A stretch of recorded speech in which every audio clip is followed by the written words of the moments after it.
Powered by green harvest, nature care फर्टिलायझर्सचे नैसर्गिक पेंडीयुक्त खत. नेचर केअरची युक्ती, रासायनिक खतांपासून मुक्ती.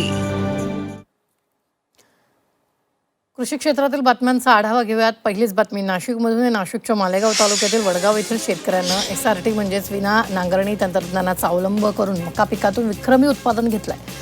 युगातून उत्पादनात 60% अधिक वाढ झाली असून पारंपरिक शेतीच्या वाढत्या खर्चाला आणि घट्ट्या सुपीकतेचा हा प्रयोग परिसरातील शेतकऱ्यांसाठी आदर्श ठरतो.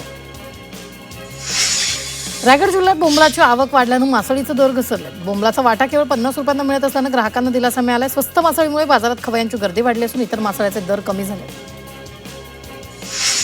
कर्जदार शेतकऱ्यांना पीक विमा योजनेसाठी मुदतवाढ देण्यात आली. खरीप हंगाम 2026 साठी पंतप्रधान पीक विमा योजनेत सहभागी होण्यासाठी कर्जदार शेतकऱ्यांना जिल्हानिहाय 17 ते 31 ऑगस्टपर्यंत मुदतवाढ देण्यात आली. वाशिममध्ये सोयाबीनच्या दरात घसरण झाली. दर घसरल्यानं शेतकऱ्यांची चिंता वाढली. सोयाबीनच्या दरात 500 रुपयांची घसरण झाली. त्यामुळे सोयाबीनचा दर 7,000 6,500 आला.